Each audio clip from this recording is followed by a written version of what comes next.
Namaskar Vidyarthi Mitro, welcome to this channel for education. Friends, in this video we are going to discussing about part 3 of question answer of unit number 8 our feathered friends, that is given in standard 10 English. 10મા ધોરણની બોર્ડની એક્ઝામમાં part section A માં પૂછાતો ખૂબ જ અગત્યનો પ્રશ્ન અને પૂરેપૂરા ગુણ મેળવી શકાય એવો પ્રશ્ન છે કમ્પ્રિહેન્શન. તમને મિત્રો instruction will be given like this: read the following extracts and answer the question. કે નીચેના ફકરાઓ વાંચો અને એના આધારે જવાબ આપો. આપણે આગળ વાત કરેલી છે પ્રશ્નનું સ્વરૂપ કેવું હોય છે. ડાયરેક્ટલી આપણે આમાં પેરેગ્રાફ વાઇઝ વાત કરવાની શરૂઆત કરીએ. Let us discuss the first text. અહીંયા એક ડાયલોગ આપેલો છે, દેવાંગી શુભાંગી. દેવાંગી સેડ શુભાંગી, પછી ફ્લેશ ફ્રોમ ડેડ બોડીઝ, અને બંને વચ્ચેનો સંવાદ છે. તો જોઈએ મિત્રો question number 1. What does Devangi say about the birds? કે પક્ષીઓ વિશે દેવાંગી શું કહે છે? આવો એક ક્વેશ્ચન છે. તો Devangi says that birds are not only our friends but they also help us in many ways. કે દેવાંગી એવું કહે છે કે પક્ષીઓ ફક્ત આપણા મિત્રો નથી પણ એ આપણને ઘણી બધી રીતે મદદ કરે છે. મેની વે એટલે ઘણી બધી રીતે. Question number 2. Why do people not like vulture? Vulture એટલે ગીધ. લોકોને ગીધ શા માટે નથી ગમતું?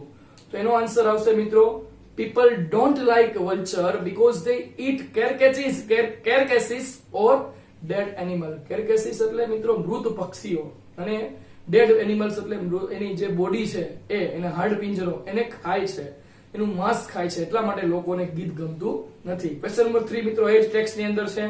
એમાં વાત કરીએ, what are the vultures called? ગીધ કયા નામથી ઓળખાય છે? તો એમાં આવશે the vultures are called scavengers. Scavengers એટલે સફાઈ કરનારા પક્ષીઓ તરીકે ઓળખાય છે, કારણ કે હાડ પિંજર ખાય છે એટલે એ મૃત જે પ્રાણીઓ છે એની ડેડ બોડી દૂર કરે છે, એવી રીતે સફાઈ કરે છે, એનો મીનિંગ એવો થશે. ત્યાર પછી question number 4. why are the vultures called scavengers? કે ગીધને scavengers એટલે સફાઈ કરનારા પક્ષીઓ તરીકે શા માટે ઓળખવામાં આવે છે? So the vultures are called the scavengers because they clean our surrounding by eating the rotten dead bodies. They clean our surrounding એટલે આપણી આસપાસની જે જગ્યા છે એ ક્લીન કરે છે. કેવી રીતે? તો by eating the rotten એટલે સડી ગયેલા જે મૃત શરીરો હોય પક્ષીઓના, પ્રાણીઓના, એને ખાઈને દૂર કરે છે. Question number 5. How is the beak of vultures designed? કે ગીધની જે ચાંચ છે એ કેવી બનાવવામાં આવેલી છે? તો beak of vultures designed to tear the flesh from the dead bodies. tear એટલે ચીરવું, તોડવું. dead bodies એટલે મૃત શરીરો હોય પ્રાણીઓના, એને માંસ ચીરવા માટે ઉપયોગ સારી રીતે થઈ શકે એના માટે એવી રીતે બનાવવામાં આવેલી છે. ત્યાર પછી મિત્રો નેક્સ્ટ ટેક્સ્ટ આપેલો છે કે Shubhangi say yes the curve કવ, જેને કહેવાય આમ તો કવ વચાય આર સાયલેન્ટ છે. Vulture population is lost. આ બંને વચનોનો ડાયલોગ છે. એના આધારે આપણે ક્વેશ્ચન જોઈએ. Question number 6. How is the curve of the beak of vulture? કે જે ગીધની જે ચાંચ છે એનો વળાંક કેવો છે? બરોબર, curve એટલે વળાંક, turn. The curve of the beak of vulture is very sharp. Sharp એટલે pointed, ખૂબ જ તીક્ષ્ણ છે, ધારદાર છે. માંસ કાપવાનું કામ કરવાનું હોય છે એટલા માટે. What is Subhangi not seen for last so many months? છેલ્લા કેટલાક મહિનાઓથી શુભાંગીએ શું નથી જોયું? તો Shubhangi has not seen any vulture soaring in the sky for last so many months. soaring એટલે વિહરતા, આકાશમાં ઉડતા ગીધને શુભાંગીએ ઘણા બધા મહિનાઓથી જોયા નથી. Question number 8. what is very harmful for vulture? ગીધ માટે કઈ વસ્તુ ખૂબ જ ખતરનાક છે, નુકસાનકારક છે? તો ડાયક્લોફેનક is very harmful for vulture. ડાયક્લોફેનક જે દવામાં વપરાતું ડ્રગ છે જે પ્રાણીઓને આપવામાં આવે છે એ ખૂબ જ નુકસાનકારક છે. ત્યાર પછી ક્વેશ્ચન નંબર 9 જોઈએ. એ જ ટેક્સ્ટની અંદર આપેલો છે. Question number 9. How much population of vulture is lost? ગીધની કેટલી વસ્તી એ લોસ્ટ એટલે મૃત્યુ પામેલી છે, નુકસાન થયેલી છે, અથવા એ વીતી ગયેલી છે મીનિંગ થઈ શકે, અથવા મૃત્યુ પામેલી છે એનો મીનિંગ એવો થશે. Nearly 97% of vulture population is lost. કે 97% જે છે વસ્તી ગીધની એ પતી ગયેલી છે અથવા તો મૃત્યુ પામેલી છે, જોવા મળતી નથી. Question number 10. એ ડાયક્લોફેનક ના કારણે તે એનો મીનિંગ એવો થશે. 10મો જે ક્વેશ્ચન છે, why does vulture die after eating flesh of cattle?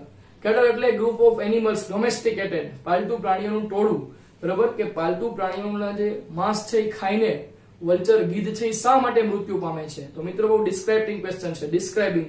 બરાબર, તમારે વર્ણન વધારે લખવાનું હોય છે કે people use medicine to cure sick cattle. When that cattle dies, vulture eats its body. Diclofenac is very harmful for vulture. After eating such flesh, it slowly dies within a few days. શું કહે છે? People use medicine to cure sick cattle. Cure એટલે મટાડવા માટે, sick એટલે બીમાર, cattle એટલે પ્રાણીઓ.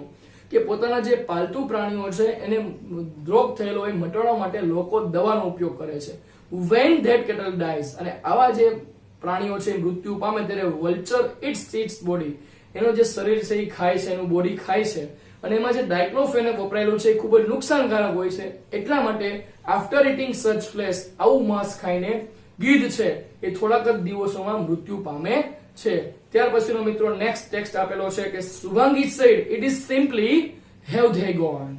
આવી રીતે બંને વચ્ચેનો સંવાદ છે. એના ક્વેશ્ચન જોઈએ. Question number 11, what does Shubhangi say about the human beings?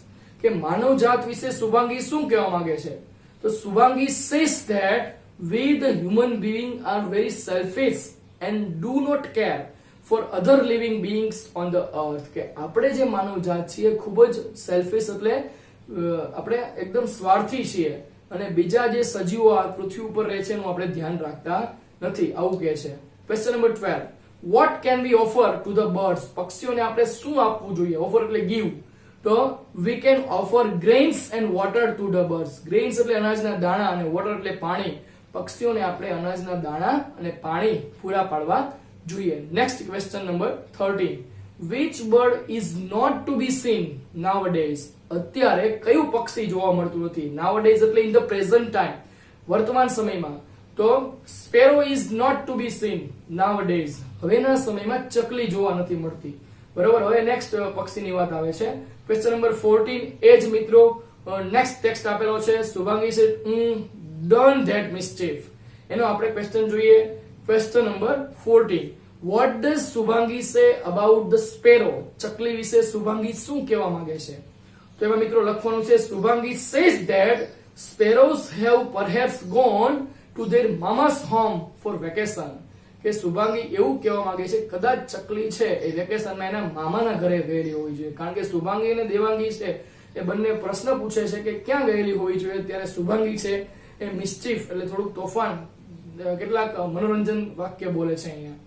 Question number 15, why have the sparrows left us? left એટલે છોડીને ગયેલી છે. ચકલીઓ શા માટે આપણને છોડીને ગયેલી છે? તો the sparrows have left us because we have destroyed their homes. આપણે એમના જે ઘર છે એ નાશ પામીને તોડી નાખેલા છે. destroy એટલે દૂર કરેલા છે. ક્વેશ્ચન નંબર 16, જેને પુલ ડાઉન પણ કહેવાય. what mischief is not done by Shubhangi? શુભાંગીએ કયું તોફાન નથી કરેલું? mischief એટલે તોફાન. તો Shubhangi has not done the mischief of destroying the sparrows home. કે ચકલીઓના જે ઘર છે એ તોડી નાખવાનું મિસ્ચીફ એને કરેલું નથી, એની વાત છે અહીંયા. ત્યાર પછી મિત્રો એ જ ટેક્સ્ટ એના પછીનો આપેલો છે દેવાંગી નો સ્વીટહાર્ટ વિલ ઓલ્સો હેલ્પ મી. એના ક્વેશ્ચન જોઈએ. Question number 17, how are our houses designed? design એટલે created, made. આપણે આપણા ઘર કેવી રીતે બનાવેલા છે? તો our houses are designed in such a way that the birds cannot enter into the house. કે આપણે એવી રીતે such a way એટલે એવી રીતે આપણે આપણા ઘર બનાવેલા છે કે એક પણ પક્ષી અંદર એન્ટર કરી શકતું નથી. Question number 18, what do we not allow the birds? allow એટલે મંજૂરી આપવી, to give permission, grant permission.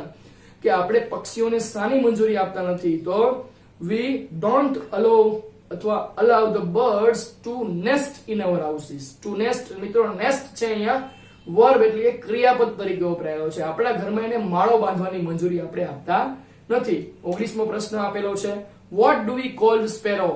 why? ચકલીને આપણે કયા નામથી ઓળખીએ છીએ? શા માટે? તો we call the sparrow the house sparrow because they feel safe living with us. આપણે એને ઘરની ચકલી, house sparrow એટલે ઘરની ચકલી, આપણા ઘરનું એક સભ્ય હોય એવા નામથી ઓળખીએ છીએ. કારણ કે why એટલે એના જવાબ કારણ કે થી આવશે, because થી આવશે. they feel safe living with us, એ આપણી સાથે એકદમ સલામતી અનુભવે છે એટલા માટે આપણે એને હાઉસ સ્પેરો તરીકે ઓળખીએ છીએ. ત્યાર પછી મિત્રો દેવાંગી સેડ ઓકે આવશો કે નહીં, એ જે ગીત હતું એનાથી જે ડાયલોગ પૂરો થાય છે, ને આપણા જે આ વિડીયોનો છેલ્લો ટેક્સ્ટ છે એના ક્વેશ્ચન નંબર 20 આપેલો છે. How can we prepare sparrow nest. How એટલે કેવી રીતે આપણે ચકલીનો માળો તૈયાર કરી શકીએ છીએ. તો we can prepare sparrow nest with the help of cardboard boxes.